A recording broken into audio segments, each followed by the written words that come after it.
Hola y bienvenidos nuevamente a mi canal sobre historia familiar y genealogía puertorriqueña.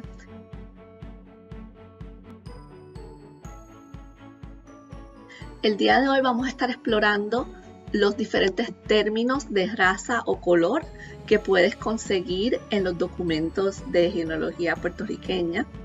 Y vamos a estar explorando qué significan esos términos que vas a poder ver en esos documentos. Primero quiero aclarar que aunque estemos hablando de raza, ¿no? Aunque en los encasillados se exprese que se está hablando sobre la raza de la persona, muchas veces esto no está hablando sobre una raza en términos científicos. Muchas veces simplemente era lo que se veía a plena vista. Entonces eso significa que una misma persona puede tener diferentes indicativos de raza de acuerdo a lo que se vio en ese momento cuando se tomó ese censo o cuando se inscribió ese documento específico.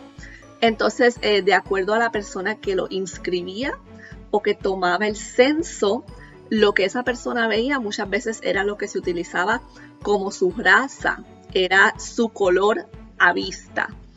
Entonces, por eso es que muchas veces tienes que en un censo una persona es blanca y 10 años después la persona es mulata, 10 años después vuelve a ser blanca y en el último censo la persona es negra.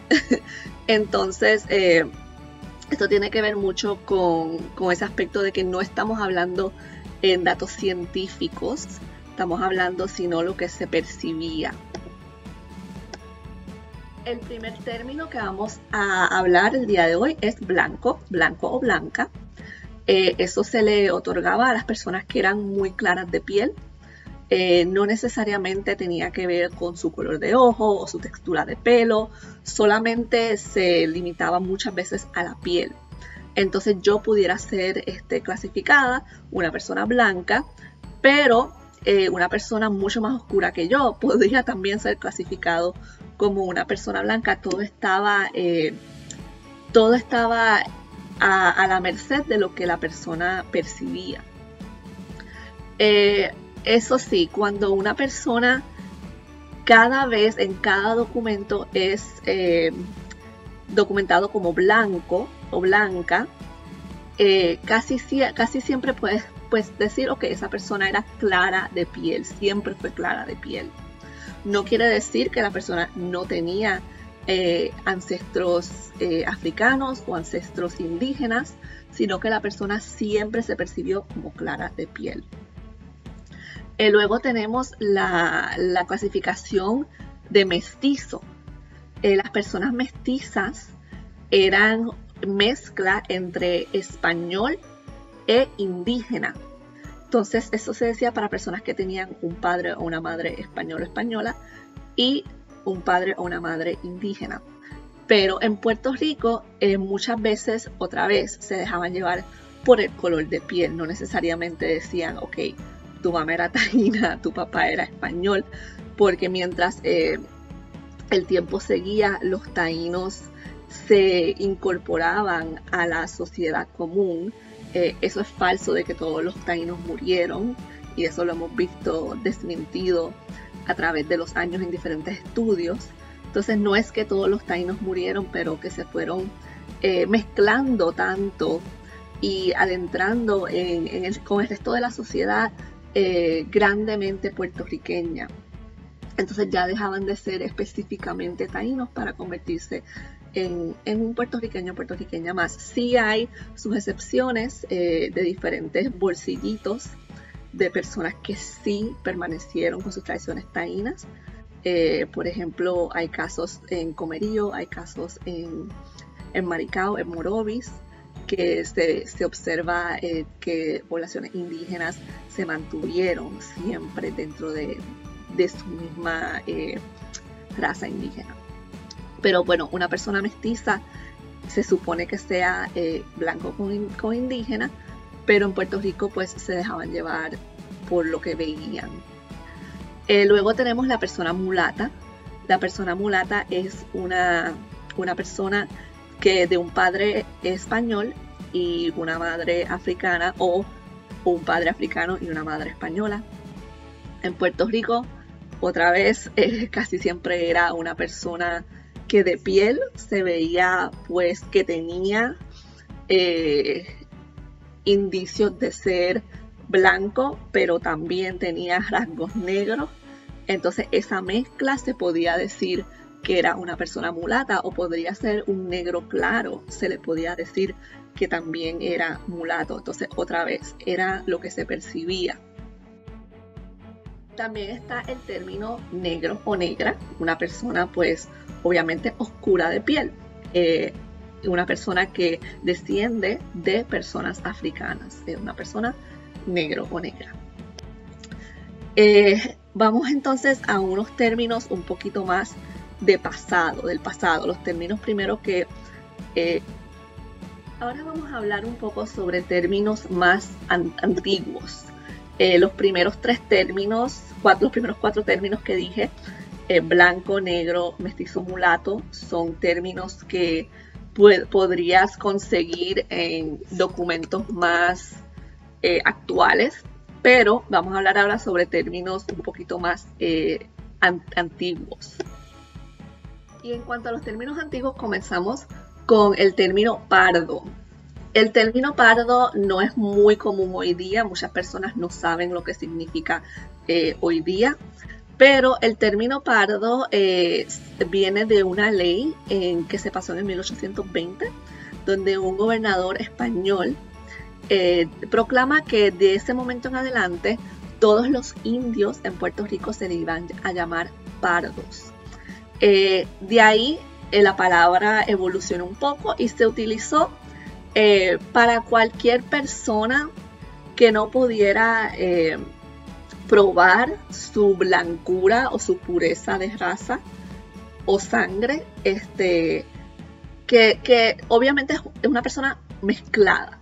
Entonces puede ser indio, puede ser mulato, puede ser mestizo, puede ser jabao, puede ser sambo, y se clasificaban como pardo. Entonces, otra vez hablamos de cosas que se perciben, ¿no? Entonces lo que es pardo, mestizo, mulato, pueden ser términos que de un documento a otro pueden ser intercambiables, porque significaban un poco de lo mismo, porque era lo que se veía. Ok, entonces vamos a hablar un poco sobre lo que es cuando ves un documento que dice de la raza india. De la raza india es una persona que se percibía con rasgos indígenas, con color de piel más cobrizo, pero no necesariamente significa que esa persona era un taíno. Se sabe que la población masculina de taínos fue impactada por la llegada de los españoles. La mayoría de los hombres taínos fueron asesinados por los españoles, mientras que la mujer taína se salvó porque los españoles se casaban muchas veces con ella. Al igual llegaban estas tripulaciones en estos navíos que estaban llenos de hombres. Entonces cuando llegaban a esta isla se encontraban con estas indias hermosas y procreaban con ellas. Si ves una persona en un documento que diga de la raza india, primero que nada es un descubrimiento no muy común. Yo lo he visto en documentos de mi familia, pero no es algo muy común el que tú veas un documento con una persona que esté documentada como india. No obstante, no significa que esa persona es 100% indígena. Si es algo más de piel, de color de piel, nuevamente. Entonces, vemos también la palabra cuando estamos, no tanto en documentos, pero ya cuando estamos empezando a hacer investigaciones en libros de historia, vemos las palabras cimarrón y las palabras bozal, la palabra esclavo y la palabra negro criollo. Cuando estamos hablando de las poblaciones africanas, de las poblaciones de descendencia africana en Puerto Rico. Primeramente, el negro criollo era un negro, podría ser esclavo o podría ser un negro libre que nació en Puerto Rico. Entonces es un negro criollo. El esclavo, pues propiamente la palabra lo dice, es una persona esclavizada. El cimarrón es un esclavo que se escapó. Es un esclavo que no fue que le otorgaron su libertad, sino que él o ella por su propia cuenta decidieron que me voy de aquí, y es alguien que obviamente tomó una decisión que en ese momento es ilegal, porque era ilegal para un esclavo o esclava decidir irse de su hacienda, y pues eso se le decían cimarrones. Un bozal es un esclavo traído directamente de África. Una persona nacida en África, esclavizada en las Américas, en este caso en Puerto Rico, pero alguien que vivió, que conoció lo que es la libertad. Entonces muchas veces los bozales eran los que se convertían en cimarrones, porque un negro, un esclavo o un esclavo criollo nunca supo lo que fue la libertad, y aunque sí, muchísimos también se convirtieron en cimarrones. El bozal era el esclavo que muchos de los hacendados temían más. Tenemos términos también que no se usan en Puerto Rico, pero que se usan en España o a través de América Latina. Por ejemplo, ladino es un término que se utilizaba para describir a negros en España, en la península. Y así sucesivamente, pero los términos que hablé, que discutí en el video, son términos de raza, de color, que propiamente van a encontrar en los documentos cuando estén haciendo sus búsquedas. Lo que es pardo, mestizo, negro, mulato, cimarrón, negro criollo, esclavo, bozal, india y también trigueño. También he visto documentos que dicen de la raza trigueña, que sabemos que trigueño no es una raza, pero volvemos a la premisa de todo esto, que es que en Puerto Rico no te hacían pruebas genéticas. Esto era todo lo que percibía la persona que estaba haciendo la inscripción en el documento. Así, espero que hayan podido aprender algo, que puedan aplicar lo aprendido a sus búsquedas, y sigan mi canal para aprender más sobre búsquedas de genealogía y su historia familiar puertorriqueña.